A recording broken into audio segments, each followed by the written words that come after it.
प्रणाम। मैं इंग्लैंड देश से आई हूँ, मेरी जन्म स्थान वहाँ है और मेरा नाम लूसी गेस्ट है। और इंग्लैंड में मैंने ऑक्सफोर्ड विश्वविद्यालय से metallurgy and science of materials का पढ़ाई किया। अंडर ग्रेजुएशन पोस्ट ग्रेजुएशन किए हैं, पढ़ाई किए थे ऑक्सफोर्ड में। जी। अच्छा।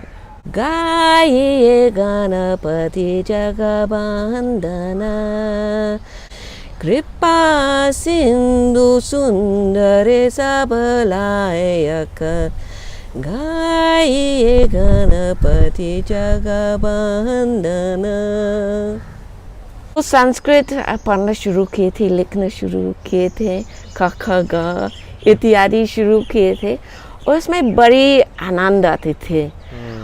और फिर रुचि बढ़ते फिर एक दिन 2006 में मैंने संस्कृत विश्वविद्यालय, संपूर्णानंद संस्कृत विश्वविद्यालय में प्रवेश किए थे। फिर शास्त्री आचार्य और PhD किए हैं। शास्त्री आचार्य और PhD तीनों चीज। क्योंकि संस्कृत आपका मूल विषय रहा है, कुछ संदेश संस्कृत भाषा में। अहम इंग्लैंड देशतः गतवती, तत्र ऑक्सफोर्ड विश्वविद्यालये अध्ययनं कृतवती, परन्तु तस्मात् कोऽपि आनन्दं न प्राप्तवती एवं सुखं न प्राप्तवती। अतः कृपया सर्वेषां कृते किंचित संस्कृतस्य अध्ययनं कुर्वन्तु। मैंने देखा है जो भारतीय संस्कृति है, सनातन धर्म, ये पूरा वैज्ञानिक है। हिंदू धर्म से कुछ अच्छा नहीं है। कैसे? क्योंकि जो मूल शब्द है हिंदू, इसका अर्थ है हिंसा दूर्यते यश हृदयम इति स हिंदू।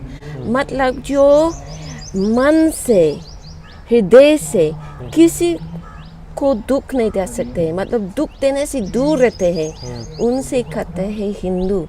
तो वो एक जीवन पद्धति है। मेरे पास बहुत पैसा था, जितना हम खर्च नहीं कर सकते थे, पर जो अंदर संतुष्ट वो नहीं थे, बिल्कुल नहीं। एकदम रिक्त लग रहे थे अंदर। और भारत इतना दिव्य है। भारत मैंने बाह्यम रचित भारतम प्रकाशेन युक्त इति भारतम, जो प्रकाश से युक्त है, मतलब विद्या। इतने लोग विदेश से क्यों आते हैं? कुछ है यहाँ, इसलिए सुविधा के लिए नहीं आ रहे हैं, विद्या के लिए आ रहे हैं, शांति के लिए आ रहे हैं। कहाँ से आए हूँ और किस प्रकार अब रहती हूँ, मेरी पूरा जीवन बदल गए हैं। मैं अब खुश हूँ। नमस्कार दोस्तों, मेरा नाम है गौतम और इस वक्त मैं मौजूद हूँ विश्व की योग राजधानी ऋषिकेश में। मैं लगातार आपको विभिन्न प्रकार के साधु, संत, महात्मा, तपस्वी, साधकों के साथ संवाद श्रृंखलाएं दिखाता हूँ। आज उसी संवाद श्रृंखला के बीच हमारे साथ एक माताजी हैं, जो कौन से देश से हैं, कहाँ से आई हैं, क्या नाम है, वो सब जानेंगे। माताजी बहुत बहुत स्वागत है आपका। प्रणाम, धन्यवाद। मैं इंग्लैंड देश से आई हूँ, मेरी जन्म स्थान वहाँ है और मेरा नाम लूसी गेस्ट है, पर मेरे गुरुजी ने हमको नाम भी दिए गए हैं दिव्य प्रभा। और इंग्लैंड में मैंने ऑक्सफोर्ड विश्वविद्यालय से metallurgy and science of materials का पढ़ाई किया। अंडर ग्रेजुएशन पोस्ट ग्रेजुएशन और पोस्ट ग्रेजुएशन में शोध भी किए हैं। इसके बाद मैं नौकरी किए हैं और फिर सन 2000 में भारत आई हूँ। वहाँ पे कौन से विश्वविद्यालय में? वो ऑक्सफोर्ड विश्वविद्यालय में पढ़ाई किए थे। ऑक्सफोर्ड में जी। अच्छा। तो सन 2000 में भारत आ गए, फिर यहाँ पे क्या किया? तो शुरू में साधना, योग दर्शन, सनातन धर्म की अन्य शास्त्रों का पढ़ाई कर रही थी, थोड़ी हिंदी, थोड़ी संस्कृत पढ़ रही थी। और फिर सन 2006 में मैंने संस्कृत विश्वविद्यालय, संपूर्णानंद संस्कृत विश्वविद्यालय में प्रवेश किए थे प्रमाण पत्र में। उसको 18 महीने में कंप्लीट किए। फिर शास्त्री आचार्य और PhD किए हैं। शास्त्री आचार्य और PhD तीनों चीज। तो जो ग्रेजुएशन और पोस्ट ग्रेजुएशन PhD कौन से सब्जेक्ट में करा? ये प्राचीन व्याकरण में। तीनों एक ही सब्जेक्ट। प्राचीन व्याकरण में ऑक्सफोर्ड यूनिवर्सिटी में पढ़ी हुई विद्यार्थी भारत में आकर दिव्य प्रभा बनी और दिव्य प्रभा बनने के बाद भारत के सबसे बड़े संस्कृत के विश्वविद्यालय से ग्रेजुएशन, पोस्ट ग्रेजुएशन और फिर PhD कर लिया। भगवान की कृपा और मेरे गुरु के कृपा के द्वारा शास्त्री में एक स्वर्ण पदक है, पूरे शास्त्री के लिए केवल एक है जी। तो उन लोगों की कृपा से हमको दिए गए थे उस सन में। गोल्ड मेडल जी। तो आप माता जी, क्या मतलब बड़ा आश्चर्यजनक सा है कि ऑक्सफोर्ड, हार्वर्ड, स्टैनफोर्ड, ये 2-3 ऐसे विश्वविद्यालय हैं जो आज पूरे विश्व के सबसे बड़े विश्वविद्यालय माने जाते हैं, लेकिन लूसी को ऐसा क्या लगा कि इतने बड़े विश्वविद्यालय से पढ़ने के बाद सब कुछ छोड़ छाड़ करके और भारत में आके संस्कृत पढ़ रहे?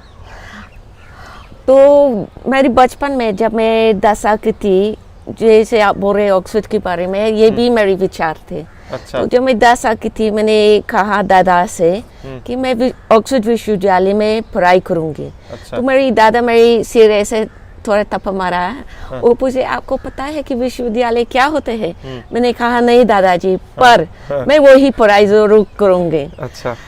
और वही बहुत मेहनत करती हुई मेरे पहले दिन, मतलब 24 घंटे के अंदर मैं अपने ऑक्सफोर्ड विश्वविद्यालय का कॉलेज रूम में बैठे हुए हमें लगा कि मैं क्यों इतना मेहनत किए, क्योंकि मैं सोची थी कि ऑक्सफोर्ड में जाऊंगी पढ़ाई करने के लिए, तो जो रिक्त स्थल था अंदर कि उसको पूर्ण लग जाएगा। पर हमारे पहले दिन हम समझ गए थे कि ऑक्सफोर्ड में पढ़ाई करने से जो मैं चाहती हूँ वो नहीं होगा। अच्छा। तो फिर हमेशा मैं और पर्वत और ऊंचे पर्वत पढ़ते हुए सोचते कि इससे होगा, नौकरी से होगा, ऐसे नौकरी से होगा। जैसे न्यूयॉर्क और लंदन में अमेरिकन इन्वेस्टमेंट बैंक्स में काम कर रही थी। पर एक समय आए थे कि जब मेरे हाथ में समृद्धि थे, जो लोग आजकल सोचते अगर ये होगा तो जीवन बहुत परफेक्ट हो जाएगा, सब चीज़ था मेरे पास, पर जो अंदर संतुष्ट वो नहीं थे। सेटिस्फैक्शन बिल्कुल बिल्कुल नहीं, एकदम रिक्त लग रहे थे अंदर। और ये रिक्तता खत्म हुआ था एक दिन में। एक शाम को मैं एक साधनाशाला में गए थे। कहाँ पे था? इंग्लैंड में एक दिल्ली लंदन के बाहर था। अच्छा। हमारी मन इतना है यहाँ, हमको उसका नाम को याद भी नहीं है। और वहाँ फॉरेस्ट में उसका साधनाशाला था, पर ना उसका नाम जान रही थी मैं, केवल जानती थी ये लोग मेडिटेशन करते थे।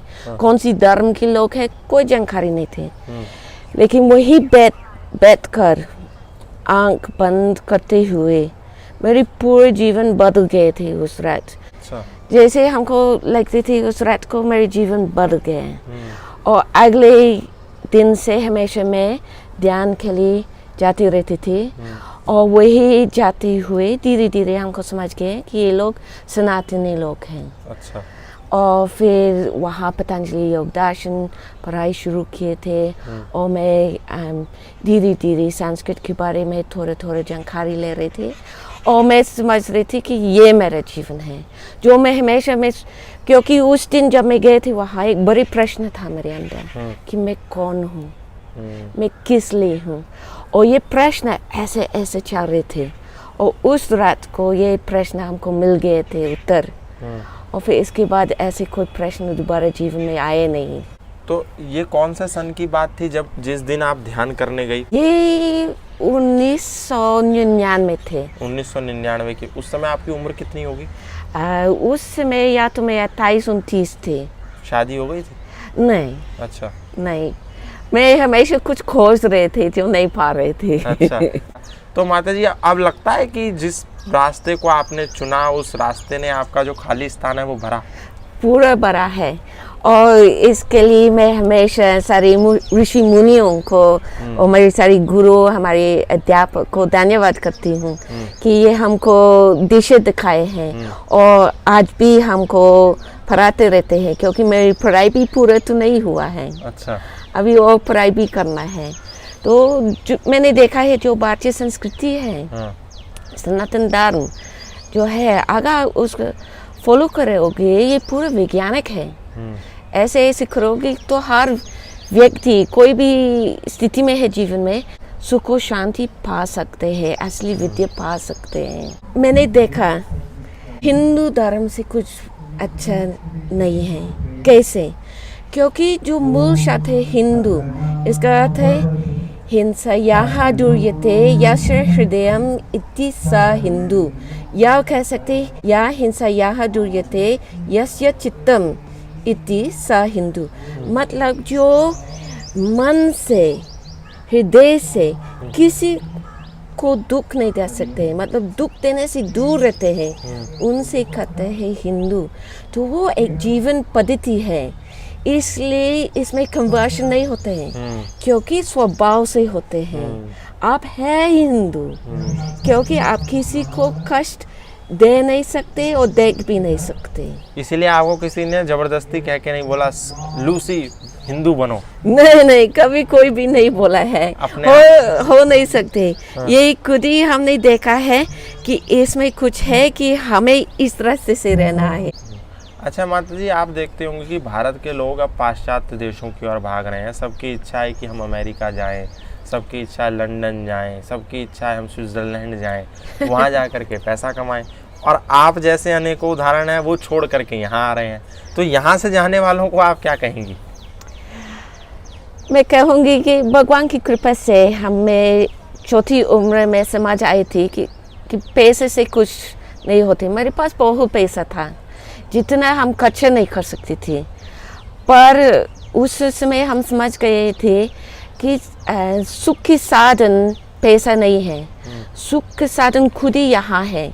इसलिए प्राचीन काल से गुरुकुल की पद्धति में भारतीय का शिक्षा में सबसे पहले अपने को पहचानने के लिए बोलते थे और सिखाते थे।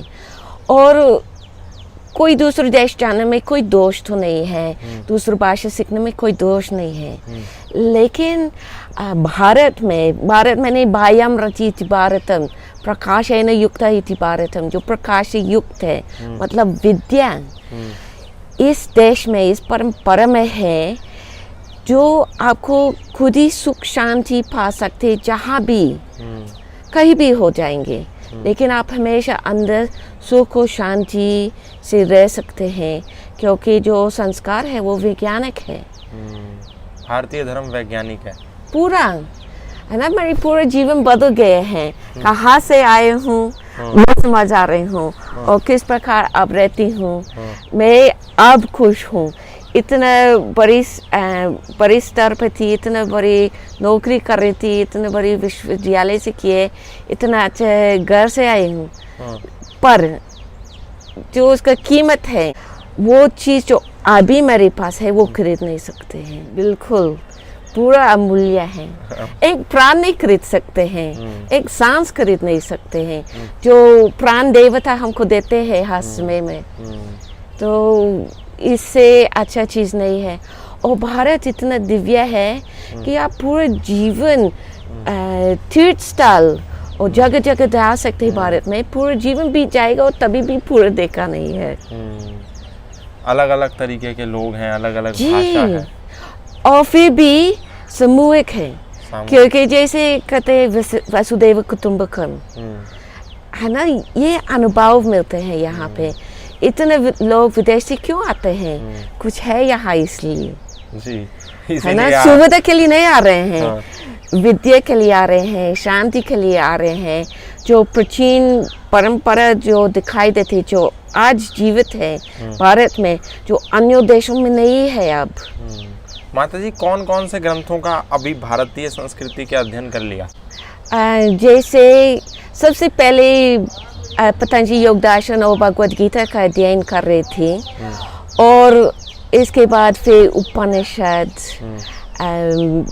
पुराण, वेद, और फिर शास्त्रीय ग्रंथों जैसे संख्य दर्शन, व्याकरण में पूरा महाभाषा, पूरा काशिका, अष्टाध्यायी तो है, न्याय दर्शन, मतलब ये जो शब्द दर्शन होते हैं, मीमांसा, संख्या, योग इत्यादि। इसमें भी इतिहास भी पढ़ा है, विश्वविद्यालय में प्राचीन इतिहास भी पढ़ाई किए हैं। सब माता जी ने पढ़ लिया। माता जी, कोई वेद मंत्र बता करके कुछ लोगों को संदेश देंगी? मैं एक उपनिषद का करूंगी, क्योंकि मुझको लगता है कि इसमें सब कुछ है जी।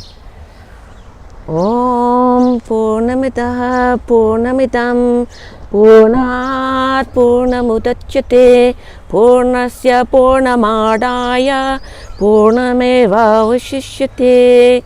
ओम शांति शांति शांति। तो माता जी, अब तो आपने पीएचडी तक कर ली, अब आपने कहा पढ़ रही हूँ, लेकिन और भी कुछ इसके अलावा कुछ कर रहे हैं? कहाँ रहते, कहाँ पे हैं? मैं काशी में रहती हूँ, एक गुरुकुल में। अच्छा। तो भगवान की कृपा से हम लोग मौका मिला है इस पूरे परंपरा में रहने के लिए। तो इस गुरुकुल में परंपरागत वेद अध्ययन होते हैं, शुक्ल यजुर्वेद, मदनीय शाखा और सामवेद, गौतम शाखा, और इसके साथ साथ ये सभी लोग व्याकरण और अन्य शास्त्रों भी प्राचीन पद्धति से अध्ययन करते। तो हम लोग इसी प्रकार रहना मिलते हैं जैसे पहले होता था। तो आप चला रही हैं वो वेदशाला? जी, वो हम लोग स्थापना किए थे। मैं सोच रही थी कि यही आके कि भारत में मैंने देखा कि शिक्षा महत्वपूर्ण स्थान है सभी लोग की दृष्टि में। जितने जो भी काम लोग करते हैं, सभी लोग सोचते हैं कि मेरे बच्चे पढ़ाई करेंगे, है ना, चाहे ट्रॉली चलाते हैं, चाहे बड़ी नौकरी करते हैं, सभी लोग एक लक्ष्य है कि मेरे बच्चे पढ़ाई करेंगे। लेकिन मैं देख रहे थे कि इस पढ़ाई होने के बाद सभी लोग सुख शांति नहीं पा रहे थे।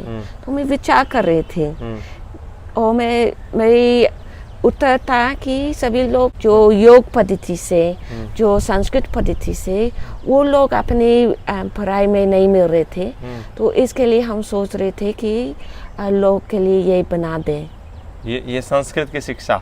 हाँ, जो पूरा परमगत का शिक्षा, पर इसके साथ ही साथ कंप्यूटर का अध्ययन भी कर सकते हैं, इंग्लिश का पढ़ाई भी कर सकते हैं। पर जो आनंद हमने मिला था संस्कृत की पढ़ाई में, जो मैंने ऑक्सफोर्ड विश्वविद्यालय में नहीं पाई, हम सोचे कि सभी लोग को ये मौका होना चाहिए। हाँ, तो इसीलिए आपने संस्कृत गुरुकुल की स्थापना कर दी। जी। तो अभी आप भी खुद पढ़ाती हैं वहाँ पे कुछ सब्जेक्ट? जी। क्या क्या? मैं व्याकरण और योग दर्शन भी सिखाती हूँ। तो सिर्फ खुद पीएचडी करने के बाद खत्म नहीं किया, गुरुकुल की स्थापना कर दी काशी में। और मेरी पढ़ाई भी खत्म नहीं हुआ। अच्छा। मैं अभी दोबारा प्रवेश करना है पीएचडी में। कौन से विषय से? व्याकरण से दोबारा करूंगी, क्योंकि मुझे डीलिट भी करना है। अच्छा। और डीलिट केवल 3 साल के बाद कर सकते हैं। तो या तो पीएचडी या पोस्ट डॉक करेंगे संपूर्णानंद में। Double PhD? हाँ, और इसके बाद और भी करेंगे। अच्छा। ये खत्म नहीं होगा, बहुत और पढ़ना है। माता जी कह रही है खत्म नहीं होगा, और वास्तव में जो ज्ञान है उसका कोई अंत नहीं है। ज्ञान आप किसी से भी ले सकते हैं और ज्ञान की कोई सीमा नहीं है, कोई उम्र नहीं है। और माता जी का कहना है आगे भी और भी पढ़ना है, और भी पढ़ना है, और आगे पढ़ते जाना है। और जो विद्या ददाति विनयम विनयाति याति पात्रत्वाम पात्रत्वाम धनम आपनोति धनाद्वम ततः सुखम, वो जो परिभाषा है उसमें माता जी को आप फिट पाएंगे। किंचित मात्र भी घमंड और अहंकार नहीं है इनके जीवन में। माता जी, पाश्चात्य संस्कृति और भारतीय संस्कृति में क्या भिन्नता आपको अनुभव हुई इन 20 सालों में? 2000 में तो आ गई थी, अब तो 22 हो गया। जी, सबसे पहले मैं आपको बताऊंगी हम कैसे पहुंच गए थे यहीं, क्योंकि इसमें भी बात है। तो एक हफ्ते यही आने से पहले ब्रह्मर्षि विश्वात्मा बावरा जी अपने लंदन आश्रम में मुझसे पूछा कि आप कितने दिन के लिए आ रहे हो। तो मैंने कहा मेरे पास 1 साल का टिकट है और 1 साल का वीज़ा है। पहले रात को मैं अकेली दिल्ली से आई थी हरिद्वार। मेरी पहली रात हरिद्वार नीलधारा के पास थी। अच्छा। सबसे पहले जब दिल्ली एयरपोर्ट पहुंच गए थे, मैं अपने सफ़ेद कुर्ता पजामा पहन रही थी और मेरी बैकपैक था। अच्छा। और जब मैं पब्लिक बस में बैठ गए थे, एक सरदार जी बस चला रहे थे। अच्छा। और हमको देखकर वो बोलती यहाँ बैठिए। अच्छा। उन्होंने सीधे हमको निमंत्रण दिए थे। अच्छा। बैठिए। हम सोचे वाह, ये कैसे देश है यहाँ। अच्छा। है ना, लोग इतना अच्छे से बात करते हैं बीच में। हाँ। तो फिर मैंने हरिद्वार पहुंच गए थे और शाम को, और मेरी हिंदी के लिए क्षमा करिए, कभी कभी गलत है। शाम को गुरुजी मुझसे पूछा तो कितने दिन तक रहोगे? अच्छा। तो मैंने कहा गुरुजी 10 साल रहूंगी फिर देखेंगे। अच्छा। ना मेरे पास कोई वीजा ना कोई साधन, हाँ। मतलब पैसा था मेरे पास, हाँ। इसमें दिक्कत नहीं था, लेकिन कैसे रहेंगे क्या करेंगे मुझे कोई आइडिया नहीं था। लेकिन यही आकर मैं लग रही थी कि मैं सांस ले सकती हूँ, मैं ऐसे लगते कि मैं अपने स्थान पर आ चुकी हूँ। मैं एक बता नहीं सकती। इसके बाद फिर अपने पिंजौर आश्रम में जाती हुई रोज शाम को गुरुजी भगवद गीता पढ़ाते थे। फिर मैं सोच रही थी कि हम खुद ही भगवद गीता पढ़ना कोशिश करूँगी। तो रोज सवेरे मैं एक टेप लगाती थी जिसमें श्लोक सुनाई देते थे, और इसके साथ ही मैं गीता प्रेस का ऊपर देवनागरी लिपि थे और नीचे रोमन ट्रांसलिटरेशन। तो मैं कोशिश करती थी कि सुनती हुई ये अक्षर जोड़ना, फिर धीरे धीरे मैं उसको उच्चारण कोशिश करना। लेकिन केवल इतना करने से इतना गंभीर शांति अंदर पा रहे थे, और ऐसे लगते कि अंदर से विद्या का विकास हो रहे थे कि मैं सोच रही थी कि आगे वो अक्षर पढ़ने से और ध्वनि सुनने में इतना पा जाते तो संस्कृत पढ़ने में क्या होगा जी। तो संस्कृत पढ़ना शुरू किए थे, लिखना शुरू किए थे, क ख ग इत्यादि शुरू किए थे, और उसमें बड़ी आनंद आते थे। और फिर रुचि बढ़ते फिर एक दिन मैं सोच रही थी कि मैं विश्वविद्यालय में पढ़ाई करूँगी, और मैं कोशिश किए थे, काशी गए थे, संपूर्णानंद में दौड़ते 10 दिन के बाद मेरी प्रवेश हुआ। मैं गए थे विदेश, नए वीज़ा लेके आए थे और पढ़ाई शुरू किए थे। तो संस्कृत किस लिए मैं इतना महत्व रख रही हूँ, क्योंकि मैंने देखा लोग कहते संस्कृत देव भाषा, देव भाषा करने से देव भाषा नहीं बनते हैं। देव भाषा है एक कारण, किस भाषा से मुनि ऋषियों व्यक्त किए उनकी बात संस्कृत से। और मैंने खुद ही देखा है कि संस्कृत ऐसे विशेष शक्ति है जो आपको खुद ही परिवर्तित करते हैं। तो संस्कृत एक यंत्र कहिए जो आपको सुख शांति दे सकते, एक साधन है। और भी ये एक्सीडेंट से नहीं है कि सारे मंत्रों संस्कृत में है। मननात् त्रयतीति मंत्र, मनन करने से सुरक्षा करते हैं मंत्र। तो हम लोग अपनी भारतीय संस्कृति में और संस्कृत में सारी साधन दिए गए हैं। जब आप लूसी गेस्ट थी तो आप कौन से संप्रदाय से ताल्लुकात रखती थी, किससे बिलोंग करती थी? असल में मैं बिलोंग नहीं करती थी। अच्छा। क्योंकि बचपन में मेरी माँ एक ईसाई वाली थी। अच्छा। और मेरे पिताजी हर धर्म मानते थे, उन्होंने बराबर दिखते थे सबको। अच्छा। और मेरी माँ वो एक कैथोलिक थी। अच्छा। तो इस कारण से वो हमको कैथोलिक स्कूल में भेजा, हम लोग क्लासेस करती थी। और ये हम लोग सिखाती थी ईसाई के धर्म के बारे में। एक दिन ये लोग सिखा रहे थे पाप। उन्होंने कहा था कि अगर संडे को आप चर्च नहीं जाओगे तो पाप हो गए। तो हम सोच रहे थे, मैं हाथ उठाई, मैंने कहा मान लीजिए किसी कारण से आप चर्च नहीं गए थे संडे को, कोई बहुत ज़रूरी काम था, तो आपने मंगवा गए, तभी भी पाप? उन्होंने बोला हाँ। मैं खड़ी होके मैंने कहा भगवान ऐसे नहीं बोल सकते हैं, ये कोई इंसान नहीं बोला है, भगवान अंदर होते हैं, ऐसे नहीं कहेंगे। मैंने कहा हाँ भगवान मेरे अंदर है, मैं तुम्हारे नियम को नहीं चाहिए, मैं ईसाई नहीं बनूंगी। अच्छा। मैंने ऐसे किए थे, सभी लोग बहुत परेशान हो गया मुझसे। लेकिन ये लोग फिर मेरे पेरेंट्स को बुलाया और बात हो रहा था हमको स्कूल से निकालना। अच्छा। फिर जब ये लोग मेरे पेरेंट्स को बताया, क्योंकि मेरे माता पिता बहुत डर गए कि मैंने क्या किए कि इसी प्रकार बुलाया। और तो जो नन थे बोले थे कि लूसी ने बहुत गलत काम किए हैं। तो मेरी माँ सोची क्या गलती किए हैं? तो वो बोल रहे हैं, लूसी बोल रहे हैं कि वो ईसाई नहीं बनाएंगे अपने को, हाँ। वो संस्कार नहीं करेंगे। मेरी माँ को क्रोध आई, वो तो इसके लिए हमको बुलाए गए हैं। हाँ। ठीक है, मेरी लड़की को ऐसा ही नहीं बनाएंगे, लेकिन मैं जानती हूँ कि मेरी लड़की भगवान को मानते हैं और जो भी उसका संप्रदाय है वो पाएंगे अपने संप्रदाय। तो लास्ट में कुछ, क्योंकि संस्कृत आपका मूल विषय रहा है, कुछ संदेश संस्कृत भाषा में। ठीक है।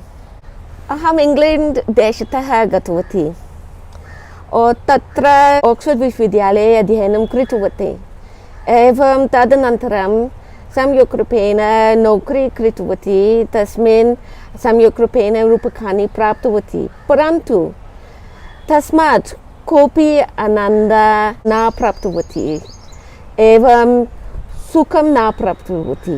यतोहि अहं दृष्टवती यदि जीवने अहं स्वयं न जानामि तर्हि कदापि सुखं न प्राप्तुं शक्नोमि।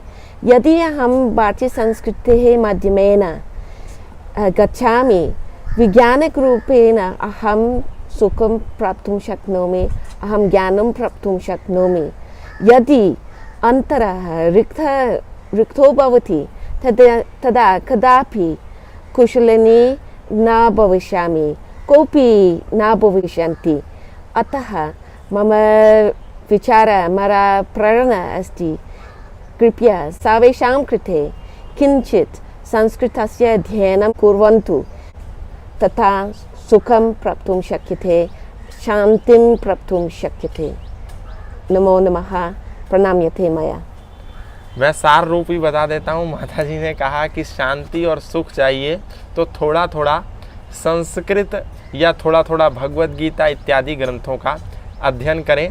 बाकी सब भी करते रहें, लेकिन शांति और सुख के लिए थोड़ा सा ये काम ज़रूर करें। माता जी, लास्ट में कुछ 2-4 पंक्तियाँ किसी भी भजन की। मैं ट्राई करूँगी। 1-2 पंक्ति हैं जी।